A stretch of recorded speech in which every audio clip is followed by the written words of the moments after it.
Chapitre 33. Pensée aux générations futures. 28 avril, 9 mai 2017. Le dernier vendredi du mois d'avril, Harry était en train de lire les rapports du matin quand Jason Apollo, le responsable du comité des inventions d'excuses à l'usage des moldus, vint frapper à sa porte. « Entrez donc, » l'invita Harry. « Je vous offre un café ?»« Je vous remercie, mais je ne vais pas avoir le temps. Je pars enquêter sur une nouvelle bizarre que je viens d'entendre à la radio moldue. Un tremblement de terre cette nuit dans le nord, suivi de phénomènes étranges dans un village. » « Intriguant, » commenta poliment Harry. « Je suis allé faire un tour sur Internet, et il semblerait que les appareils électriques ne marchent plus du tout aux alentours, ce qui me fait suspecter une émission de magie très forte. J'aimerais avoir un de vos hommes pour vérifier ça, au cas où ce soit quelque chose de pas clair. » « Je regarde quelle équipe est libre, » répondit Harry qui comprenait enfin la raison de la visite de son interlocuteur. « Envoyons Oloba, » intervint Pritchard, faisant référence à leur recrue anciennement briseur de sorts. Lui et Spinette n'ont pas d'enquête en cours. Harry accompagna Apollo dans la grande salle du QG et confia à Dayo et Alicia la mission d'identifier la magie à l'œuvre et de prendre les mesures nécessaires le cas échéant. Une heure plus tard, son miroir sonna. « Il y a une puissance énorme ici, » lui rendit compte Alicia Spinette. « Dayo conseille d'appeler d'autres briseurs de sorts en renfort. »« Y a-t-il des moldus dans la zone sous influence ?» s'inquiéta Harry. « Impossible d'aller vérifier, mais peu probable, puisqu'on ne peut pas y pénétrer. »« Ne vous mettez pas en danger, » recommanda Harry. Il consulta son adjoint du regard. « Je préviens le ministre ?» demanda Stanislas.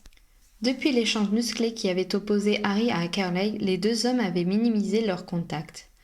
Harry devait reconnaître que lorsqu'il n'avait pu faire autrement que de se rencontrer, Ackerley s'était montré parfaitement poli, manifestant son intention de ne pas aller au conflit.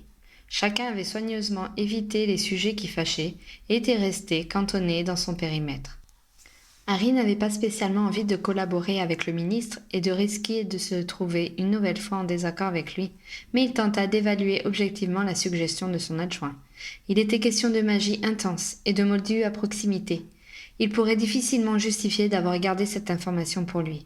De toute façon, le responsable du bureau des excuses se chargerait de le mettre au courant, si ce n'est déjà fait. « Alicia, peux-tu demander à Apollo s'il a parlé au ministre de la situation ?»« Non, il ne l'a pas encore fait, » répondit l'Aurore après avoir posé la question. « Dis-lui qu'on s'en charge, et j'ai bien envie d'aller voir ça moi-même.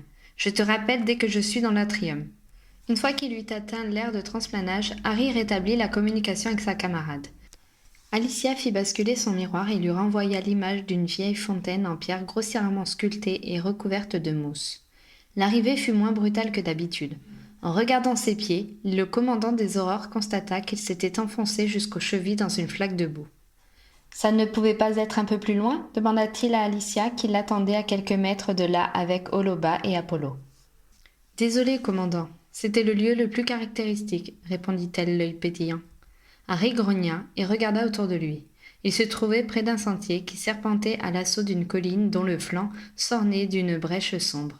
Les alentours vallonnés étaient recouverts d'une végétation dégarnie par l'hiver.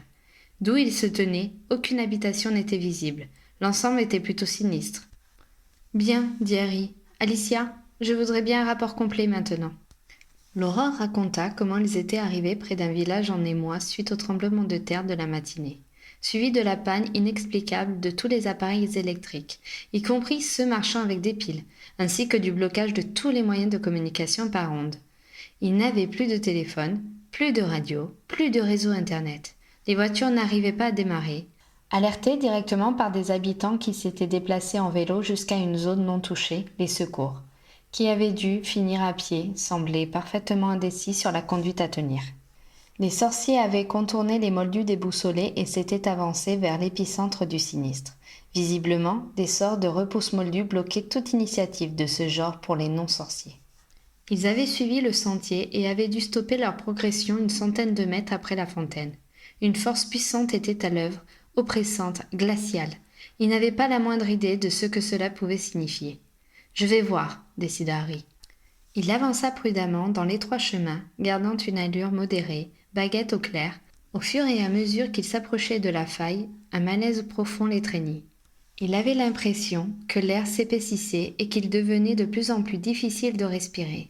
Malgré son manteau, il sentit une ligne de sueur glacée couler le long de son dos, et il dut raidir le bras pour que sa baguette ne tremble pas dans sa main. Il s'efforça de comparer ses sensations avec celles qu'il avait éprouvées quand il avait été confronté à l'amulette de convoitise 8 ans auparavant, ou au médaillon des Gaunt qu'il avait porté durant de si pénibles moments. Il analysa que c'était radicalement différent, ce qui le soulagea un peu.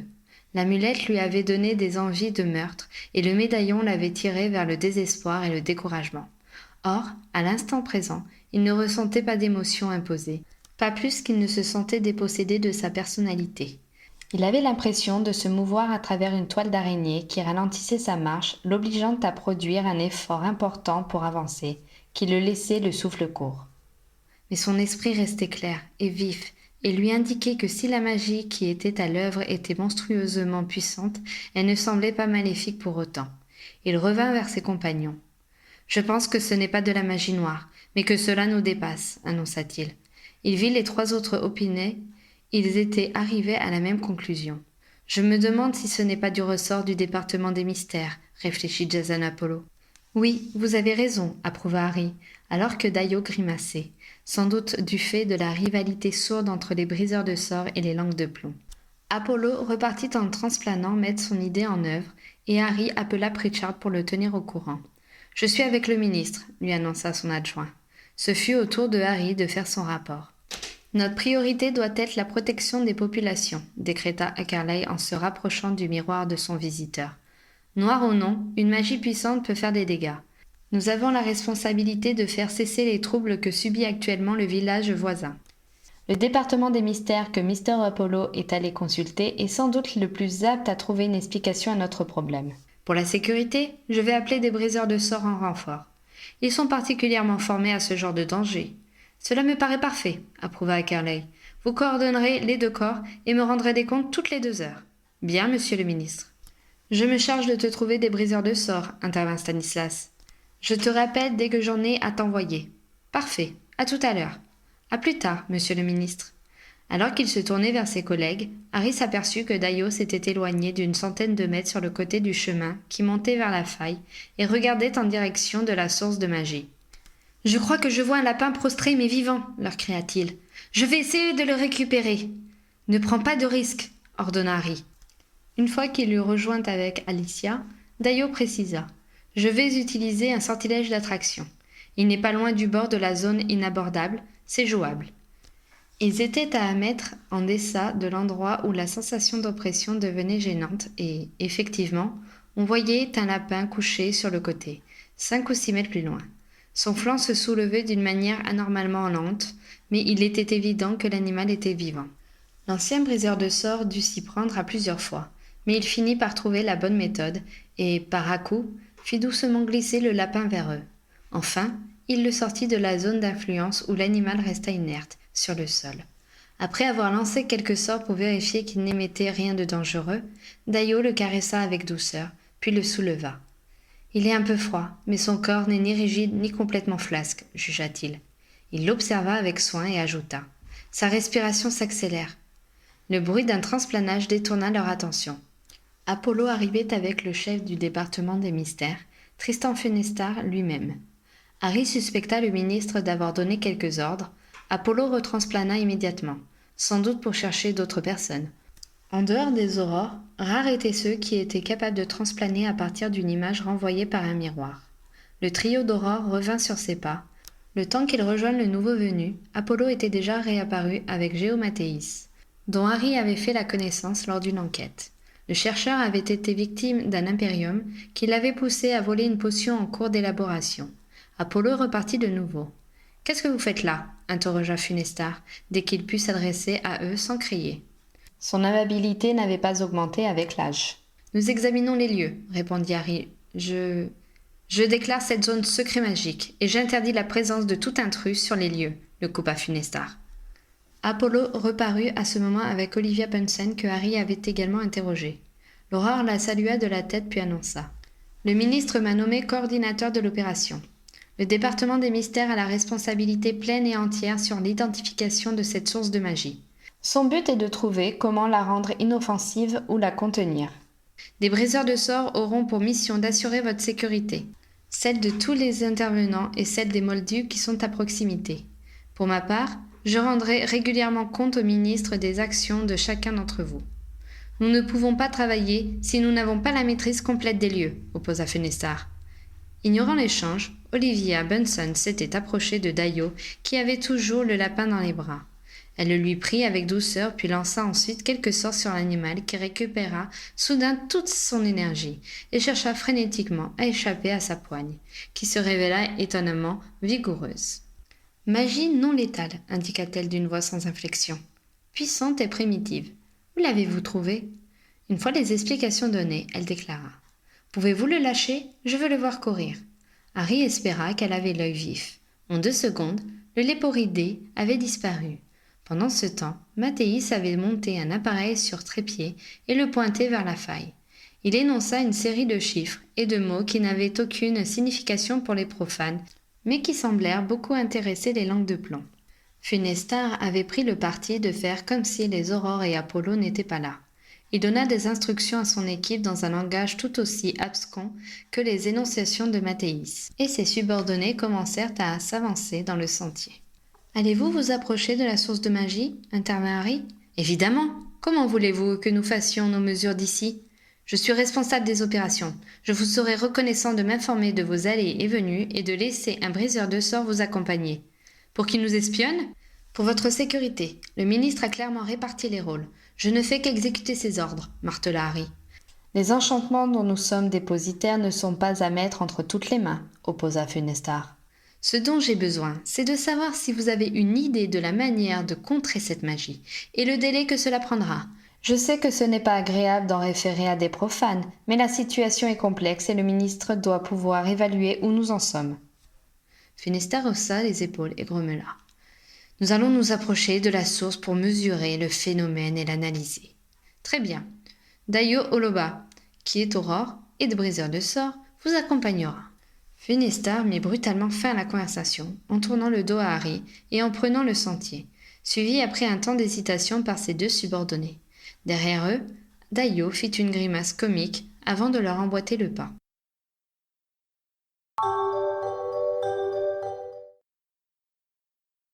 Pendant que les langues de plomb procédaient à leurs premières mesures, Harry accueillit plusieurs briseurs de sorts, amenés par des aurores capables de les rejoindre grâce à leur miroir.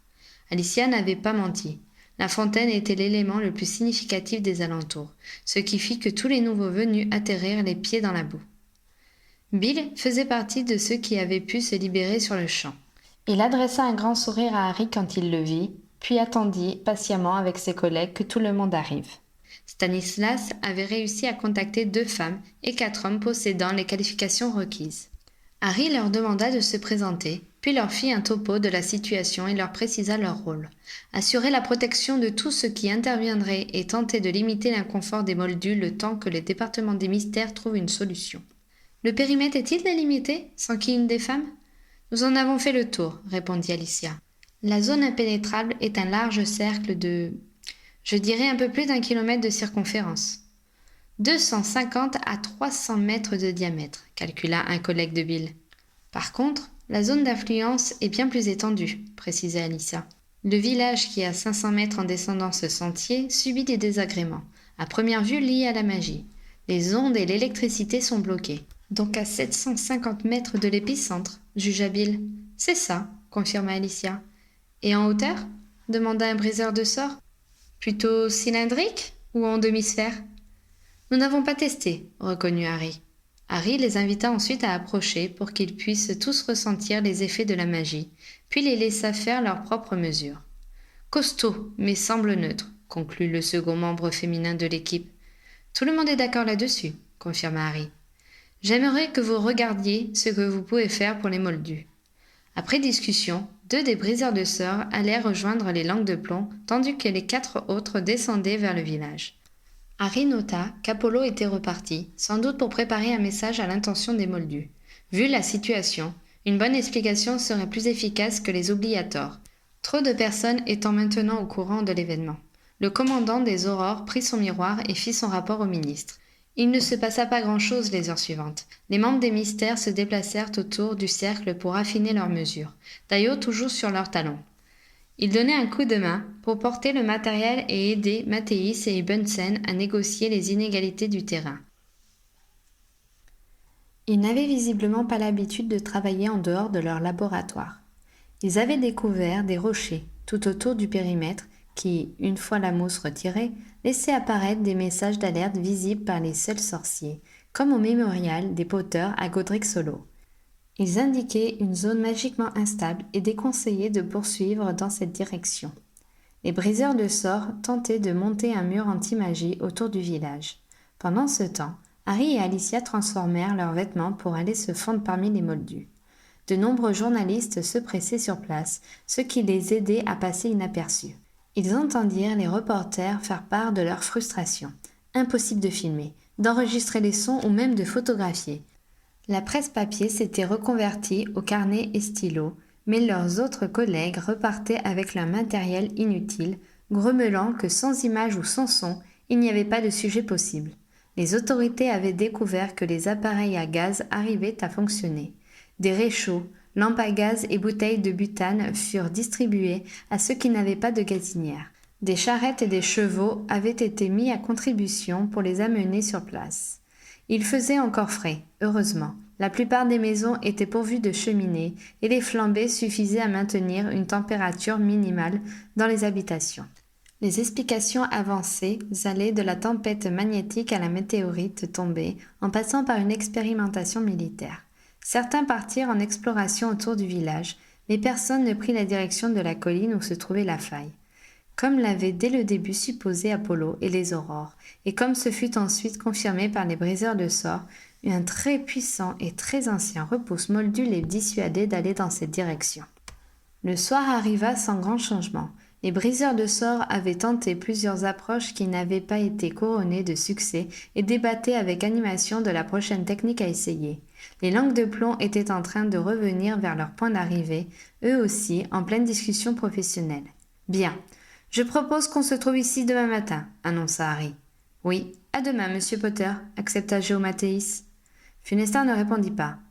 Les yeux fixés sur la fontaine qui se trouvait quelques mètres derrière eux, comme hypnotisé, il s'avança vers elle, pataugea dans la boue sans paraître s'en rendre compte et se laissa tomber à genoux dans une flaque. Frénétiquement, il commença à ôter la mousse qui recouvrait le réservoir de pierre, puis utilisa sa baguette pour lancer des sortilèges de nettoyage.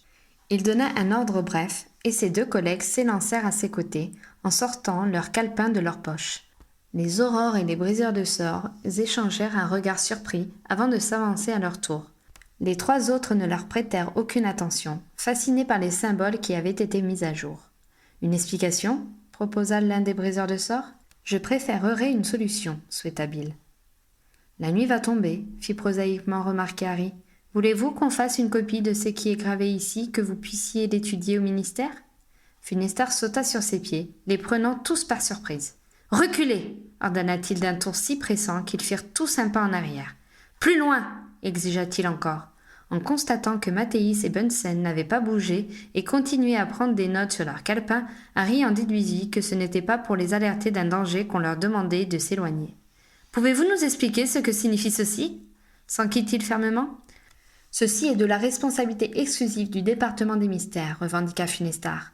Et je peux vous assurer que le ministre va très prochainement confirmer ce que je viens de vous dire, et je vous demande une dernière fois de reculer, sinon je ne réponds plus de rien. » Il y eut quelques secondes de tension, durant lesquelles ni les aurores ni les briseurs de sorts ne bougèrent.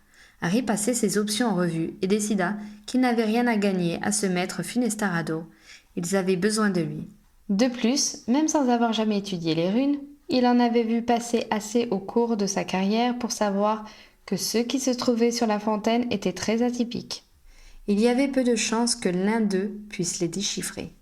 « Effectivement, cela m'a l'air d'être davantage de votre compétence que de la mienne, » finit-il par dire d'un ton apaisant. « Tout le monde recule, » ordonna-t-il à sa petite troupe en donnant l'exemple. Quand ils furent assez éloignés pour que Funestar, après un dernier regard suspicieux, retourne à sa tâche, Aurore et Briseur de sorts laissèrent échapper leur ressentiment. « Mais pour qui il se prend, ce fangieux ?» s'agaça l'une des briseuses de sorts. « Il faut qu'il arrête de nous parler comme à des elfes de maison », renchérit un de ses collègues. « On se calme, les apaisa Harry. L'un de vous a-t-il reconnu un des signes gravés sur la fontaine? Il y eut un silence, puis une des collègues de Bill dit « Ce sont des sortes de hiéroglyphes.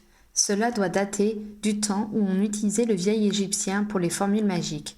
C'était avant que le latin ne s'impose dans le monde occidental. Ce sont des pré-hiéroglyphes, précisa Bill, qui avait passé plusieurs années en Égypte. C'est composé d'un mélange de signes figuratifs et de caractères cunéiformes.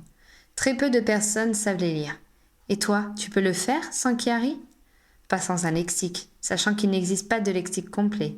Nous n'avons donc aucune raison de contrarier Funestar, en conclut Harry. On lui laisse ces hiéroglyphes en espérant qu'il saura les déchiffrer. Mais pourquoi nous a-t-il virés ? Questionna Alicia. Cela ne signifie rien pour nous. Il y eut un silence méditatif, puis Dayo avança. Ce doit être de la très haute magie, à ne pas mettre entre toutes les mains. Les rochers qui balisent le site sont en anglais, pour que chacun puisse le lire. Ce qui est écrit sur la fontaine est destiné à des mages avancés. Des mages comme on en a au département des mystères, explicita Harry. Les briseurs de sorts eurent tous l'air écœurés de devoir admettre la supériorité de Funestar dans ce cas précis.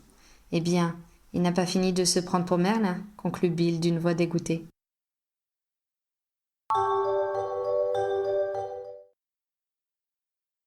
Harry avait demandé à Dayo de rester sur la zone tant que les langues de plomb y demeuraient. Il apprit par miroir vers minuit que Funestar et son équipe avaient enfin vidé les lieux, mais qu'ils avaient laissé des protections magiques tout autour de la fontaine, pour empêcher quiconque de s'en approcher. Ackerley ayant confirmé que le département des mystères était le seul à être habilité à prendre connaissance des inscriptions, cela ne dérangea pas Harry. Aurore et Briseur de Sorts furent les seuls à retourner sur les lieux le lendemain matin. Les collègues de Bill arrivèrent finalement à monter un mur efficace autour du village. L'électricité ne revint pas, mais les appareils à piles se remirent à marcher, ainsi que les téléphones et les voitures. Les sorciers ne pouvaient pas faire mieux. Compte tenu des puissants repousses moldus, il fut décidé que la zone était sécurisée, à défaut d'être stabilisée. En accord avec le ministre, Harry décréta qu'il pouvait évacuer les lieux en attendant le retour du département des mystères. Ce ne fut que 3 jours plus tard que Harry fut convoqué dans le bureau du ministre par une note de service comminatoire signée de Funestar. Le Langue de Plomb et l'Aurore arrivèrent au même moment sur les lieux. Amusé par l'air important que prenait le chef de département, Harry le laissa passer devant lui, sans s'offusquer de ne même pas être salué. Le ministre les accueillit civilement tous les deux et posa un sort de confidentialité sur la porte.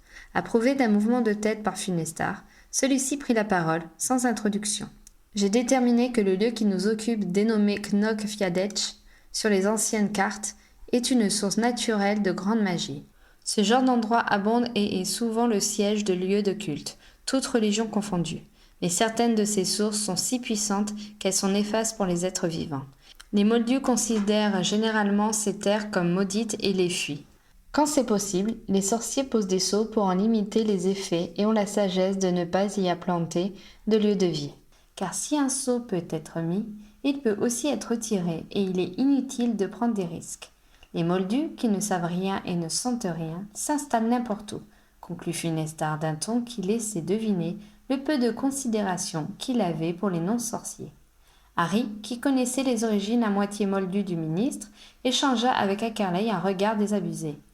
La suffisance et le manque de tact de Funestar étaient au-delà de toute indignation et avaient pour effet de rendre les 2 hommes complices, malgré leurs différents passés. « Pensez-vous que quelqu'un ait retiré ce sceau ?» interrogea le ministre, se concentrant de façon louable sur la situation présente. « C'est peu probable.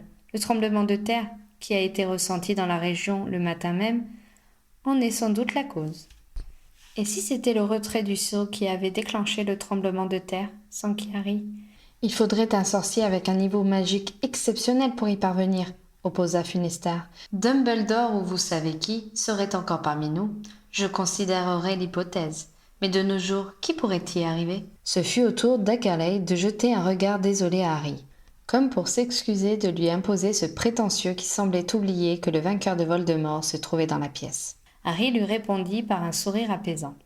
Il savait qu'il était loin d'égaler la puissance des 2 célébrités citées par le chef du département des mystères. Mais comme l'en avait supplié un jour Ginny, il gardait cette information secrète, pour permettre à la communauté magique de dormir sur ses 2 oreilles. Finestar, inconscient des échanges silencieux de ses deux interlocuteurs, continuait. Merlin, merci. Les sorciers des siècles passés ont fait le nécessaire pour parer à toute éventualité et ont inscrit sur la fontaine, à l'intention des plus érudits, la manière de reposer le sceau en cas de besoin. J'ai pu déterminer quel était le rituel à mettre en place et le moment le plus adéquat pour l'exécuter. Qui est demanda Carley. La prochaine pleine lune. Dans une semaine donc, spécifia le ministre après avoir consulté le calendrier qui se trouvait au mur. C'est cela. Nous avons le choix entre 3 nuits possibles. Celle où la lune est la plus pleine, et les 2 nuits qui l'encadrent. Si on rate le coche, il faut attendre la prochaine lunaison.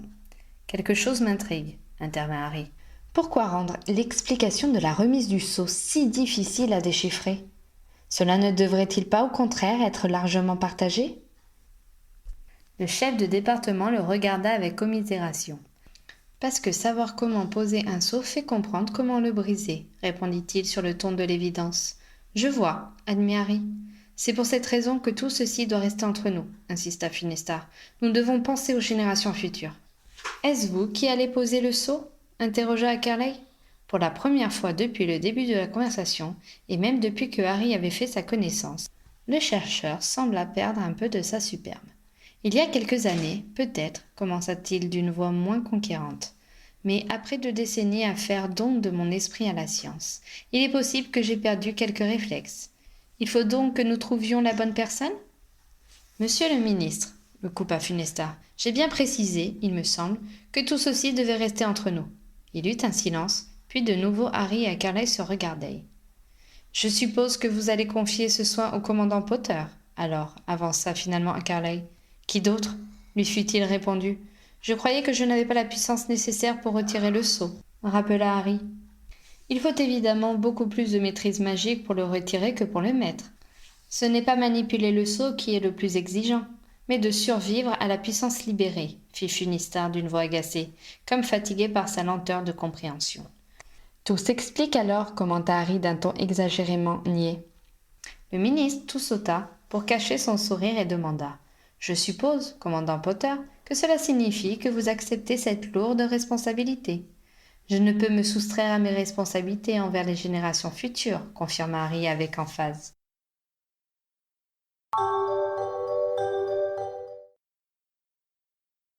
Harry riait beaucoup moins quand il dut accompagner Finestar au département des mystères et qu'il se retrouva enfermé dans son bureau. Celui-ci lui montra un long rouleau de parchemin, recouvert de signes ésotériques et de diagrammes. Ceci est la procédure à suivre. Je la détruirai quand j'en aurai terminé avec cette source de magie. Cela va sans dire. Vous devez apprendre par cœur les incantations à prononcer. Nous verrons plus tard pour les mouvements et le tempo. Harry se vit remettre une feuille contenant une 30aine de formules qui ne lui rappelaient rien. Ce n'était juste qu'une suite de syllabes. Même certaines lettres ne lui étaient pas familières. Mais comment voulez-vous que je mémorise ça? S'affola le commandant des aurores qui n'avait jamais brillé dans l'aspect théorique de ses études. Vous ne sortirez pas d'ici sans les savoir, se borna à répliquer le chef du département des mystères. Il fallut 2 heures à Harry pour simplement arriver à prononcer correctement les syllabes inhabituelles, et encore, avec un épouvantable accent au dire de son précepteur. Une fois cet écueil surmonté, le commandant des aurores eut la surprise de sentir le rythme inhérent à chaque incantation.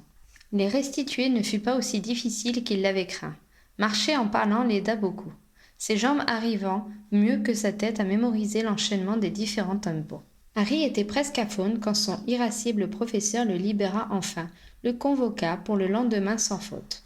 Il était déjà 18 heures et il espéra que Stanislas n'avait pas de problème à lui soumettre. « Ah, te voilà !» s'exclama son adjoint quand il franchit la porte de son bureau. « Désolé, j'ai été retenu » s'excusa Harry. « Je le sais bien. En ne te voyant pas revenir, j'ai demandé à Mandy si tu te trouvais encore avec le ministre, et elle m'a dit que tu étais parti avec Finestar. Au bout de 2 heures, je suis allé me renseigner au département des mystères, mais là, on m'a dit qu'il était impossible de déranger leur patron, et que tu étais avec lui. Je commençais à me demander si je ne devais pas envoyer une escouade de secours te récupérer. Ça aurait été drôle, répondit Harry. Ils se sourirent, sachant pertinemment que ce projet était impossible.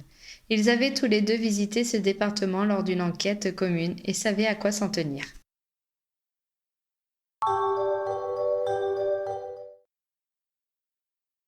Le reste de la semaine, week-end compris, Harry consacra 1 heure par jour à apprendre son rôle.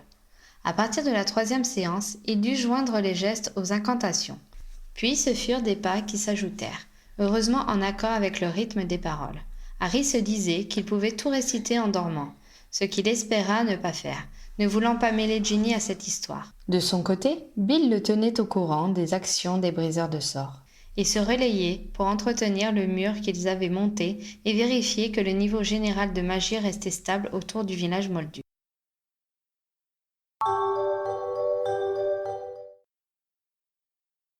Le lundi suivant, à 2 jours de la pleine lune, Harry et Funesta se rendirent sur le site et firent ce que le commandant des Aurores appela, en son fort intérieur, une répétition générale. Des piquets de bois et des pierres marquaient les endroits où Harry devait se diriger ou s'arrêter. Durant ces exercices, il dut mimer les gestes sans sortir sa baguette cependant, pour ne pas lancer réellement les sorts de façon involontaire. « Ce n'est pas parfait, mais ça devrait suffire pour demain soir, » finit par lâcher Funestar au bout de 2 heures de travail. « Je vous interdis l'utilisation de la magie à partir de maintenant. Soyez dans l'atrium à 23 heures précises. » La nuit suivante, veille de la pleine lune, Tristan Funestar fit transplaner Harry sur le site 1/2 heure avant le lever de l'astre céleste. Il faisait très sombre sous les étoiles et le vent froid ne rendait pas l'attente agréable.